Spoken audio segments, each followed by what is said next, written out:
இன்னைக்கு வந்து இளநீ வச்சு இளநியை இப்போ எடுத்து அது இருக்கிற வழுக்கையை எடுத்து நம்ம வந்து குழம்பு வைக்க போகிறோம். இப்போ இந்த மாதிரி வந்து ஒரு இதை வாங்கி வச்சுருக்கோம். இது நம்ம இளநீ வெட்டுறதுக்கு முடியாமல் மாடி வீட்டில் குடி இருக்கிறோம், ரொம்ப கொஞ்சம் வயசானவங்களுக்கு வெட்ட முடியலை அப்படின்னா வெட்டுறதுக்கு இளநீ வெட்டுறதுக்கு ரொம்ப பயமாக இருக்கும் சில பேத்துக்கு, ஏன்னா கையில் வெட்டிடுவாங்க. அதனால அப்படிப்பட்டவங்களுக்கு இந்த மாதிரி இது வச்சு இப்படி ஓட்டை போட்டலாம். இப்படி நம்ம திரிக்கிட்டே இருந்தோம்னா ஓட்டை விழுந்துடும். இப்படி நம்ம திரிக்கிட்டு இருக்கும்போது உள்ள ஓட்டை விழுந்து இந்த இதை வந்து இந்த நார் வந்து அடைச்சிக்கிறோம். இதை வந்து இப்படி குத்தி விட்டோம்னா விழுந்துடும் கீழே, இந்த மாதிரி விழுந்துடும். இதை வந்து நம்ம ஸ்டாவ் போட்டு அப்படியே நம்ம உறிஞ்சி குடிக்கலாம். நான் என்ன ஓட்டை போடலை, இந்த ஓட்டை போட்டால் தண்ணி கொட்டிருங்கிறதுனால நம்ம போடலை. இப்போ இதை வந்து இப்படி வச்சு உறிஞ்சி குடிச்சிட்டு நம்ம இளநியை வந்து மறுபடியும் நம்ம வெட்டலாம். இளநியை வந்து இந்த மாதிரி வெட்டி வச்சுருக்கோம். இது வந்து நம்ம ஏற்கனவே நம்ம இப்படி போட்டது ஓட்டை, இது ஓட்டை இப்படி தான் விழும். இப்போ இதை வந்து நம்ம வலித்து எடுத்துக்கிடுவோம். தேங்காயை வந்து வழுக்கையை வலித்து எடுத்துக்கிடுவோம். நம்ம அப்படி வந்து கரண்டி இந்த மாதிரி எடுத்து வச்சுக்கிட்டு சின்ன ஸ்பூன் இருந்தாலும் எடுக்கலாம். இந்த மாதிரி நம்ம பெரிய கரண்டினா நமக்கு ஒரே இதில் வந்துடும், அப்படி எடுத்துடலாம். இந்த மாதிரி அகலமான பேசன் எடுத்து வச்சுருக்கோம். இப்போ நம்ம இந்த வழுக்கை எடுத்து வச்சுருக்கோம்ல, அதை போட்டுறோம். போட்டு தண்ணியை ஊற்றி இதை வந்து நல்லாவே இந்த தொலியை பூரா எடுக்கணும். இந்த மேலே ஒட்டி இருக்கிற இந்த தேங்காய் தொலியை வந்து நம்ம எடுத்துட்டு நல்லா பளிச்சுன்னு கழுவி வச்சுக்கிறணும். இந்த தேங்காயே இருக்கக்கூடாது. இது இருந்துச்சுன்னா நம்ம சாப்பிடும்போது நல்லா இருக்காது. நம்ம இந்த வழுக்க தேங்காயெல்லாம் இப்படி நல்லா கழுவி எடுத்துட்டோம். விளையாடுன்னு கொஞ்சம் கொஞ்சம் ஒட்டிக்கிட்டு இருந்தாலும் அதையும் எடுத்து போட்டுட்டு இப்போ வந்து நமக்கு நல்லா பொடுசு பொடுசாக வெட்டி போட்டுக்கிறோம். நம்ம டிசைனாலாம் வெட்ட முடியாது அழகா, சும்மா இந்த மாதிரி வெட்டி போட்டோம்னா இப்படி நம்ம எடுத்து பிச்சும் போடலாம், கத்திட்ட வெட்டியும் போடலாம். துணுக்காக நமக்கு குழம்புல கிடக்கிற மாதிரி வெட்டி போட்டுக்கிற வேண்டியதுதான். ஊற்றி வச்சுருக்கோம், எண்ணெய் காஞ்சிருக்கு. இப்போ வந்து நம்ம வெந்தயம் போடுவோம். மீன் குழம்புக்கு நம்ம என்ன போடுவோமோ அதே தான், கடுகு உளுந்து போடுவோம். இது வந்து நல்லாவே வெடிக்கணும். வெந்தயம் வந்து நம்ம மீன் குழம்புக்கு கருவாட்டு குழம்புக்கெலாம் போடுற மாதிரி புளி குழம்புக்கெலாம் போடுவோம்ல, அந்த மாதிரி தான் இது. மொத்தத்தில் இது வந்து மீன் குழம்பு மாதிரி தான் இருக்கும். ஆனால் மீனுக்கு பதிலாக நம்ம தேங்காய் போடுறோம். தேங்காய்னா வழுக்க தேங்காய். இப்போ இது நல்லா வெடிச்சுக்கிறோம். கடுகு வெந்தயம் வந்து வெடிச்சுக்கிட்டு இருக்கு. இப்போ வந்து நம்ம கருவேப்பிலை போடுவோம்.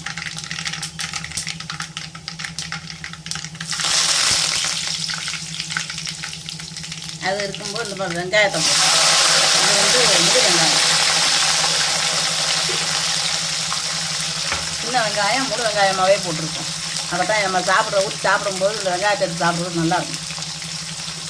வெட்டி போட்டோம்னா நம்ம தேங்காய் வழுக்க போடுறதுனால, இளநியோட வழுக்கையை போடுறோம்னா அந்த வெங்காயமும் சேர்ந்து கொசம் ஆயிடும். இதெல்லாம் தனித்தனியாக கிடக்கும்.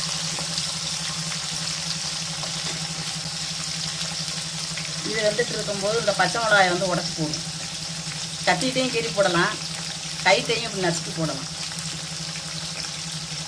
நசுக்கணும்னாலே இப்படி உடஞ்சி வாய் இது போல இப்படி தான் ஆயிடும். இந்த ரெண்டாக வெடித்த உடனே அதில் நமக்கு உப்பு உரப்பெல்லாம் அதில் இறங்கிக்கணும். அப்புறம்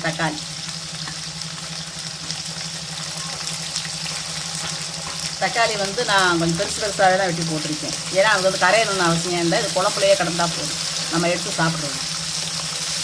இதில் எதுவுமே கரைய வேண்டாம், அப்படியே கிடந்தா தான் நல்லாயிருக்கும். கொஞ்சம் நேரம் வேகும். பச்சை மிளகா தக்காளி எல்லாமே பாதி வேக்காடு வந்துருச்சு. இப்போ வந்து நம்ம குழம்புக்கு அரைச்ச பொடியை போடுவோம். நம்ம வீட்டிலேயே அரைச்ச பொடி.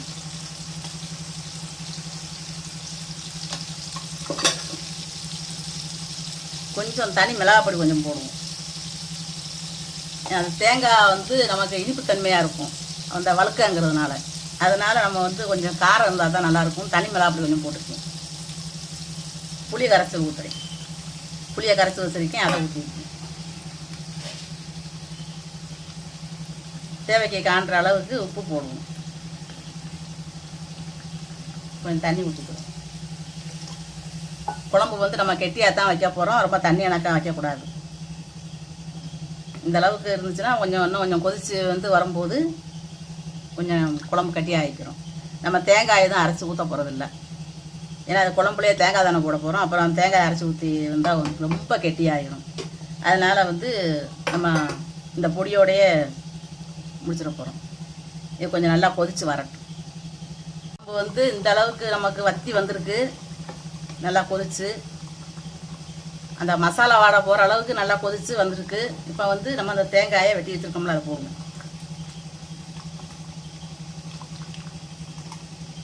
இந்த தேங்காயில் வந்து இந்த மசாலா குழம்போட அது ஒட்டுற மாதிரி நம்ம கெட்டியாக வைக்கணும். ரொம்ப வந்து நமக்கு தண்ணி அழகாக வச்சிட்டோம்னா நல்லா இருக்காது. இப்போ இதுவே போதும். நிறையாவும் போட்டோம்னாலும் குழம்பு ஊற்றி சாப்பிட்றது குழம்பு இருக்காது. இப்போ தேங்காயை தான் கிடக்கும். இந்த அளவுக்கு நம்ம இன்னும் கொஞ்சம் நல்லா வற்றணும். இன்னும் கொஞ்சம் கெட்டியாக நல்லா எண்ணெய் பிரிஞ்சு வர்ற அளவுக்கு வரட்டும். கொஞ்சம் வற்றி வரட்டும். இப்போ வந்து நம்ம குழம்பு நல்லா மூடி வச்சு அடுப்பை குறைச்சி வச்சுருக்கோம். இங்கே எப்படி வந்துருக்குன்னு பாருங்கள். எண்ணெய் தெளிஞ்சு அப்படியே மணக்குது.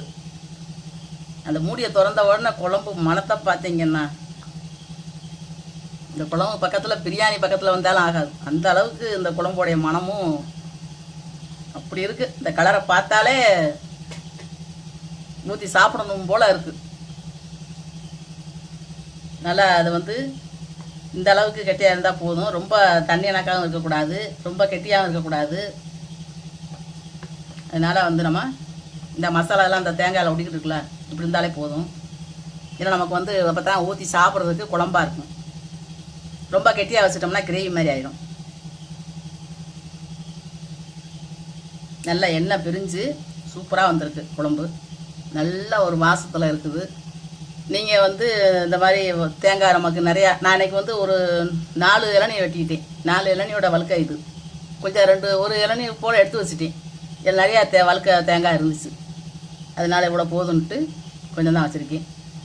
நீங்களும் இந்த மாதிரி ஒரு நிறையா தேங்காய் நம்ம தோப்பில் இருந்து கொண்டு வந்து வெட்டினோம், இல்லை நம்ம ஒரு குலையாக வாங்கிட்டு வந்து நம்ம வெட்டினோம் அப்படின்னா சாப்பிட்டதோ மிச்சம் தேங்காயெல்லாம் கெட்டு போயிடும். மறுநாளைக்கு இருந்துச்சுன்னா ஒரு மாதிரி வாடை வந்துடும். அதுக்கு நம்ம அப்படி குழம்பு வச்சுட்டோம்னா மறுநாள் கூட குழம்பு சாப்பிட்டுக்கலாம். இந்த மாதிரி நீங்களும் செஞ்சு சாப்பிட்டு பாருங்கள். இந்த வீடியோ பிடிச்சிருந்துச்சுன்னா லைக் பண்ணுங்கள், ஷேர் பண்ணுங்கள், சப்ஸ்கிரைப் பண்ணுங்கள், பக்கத்தில் இருக்கிற பெல் பட்டனை அமுத்தி விட்ருங்க.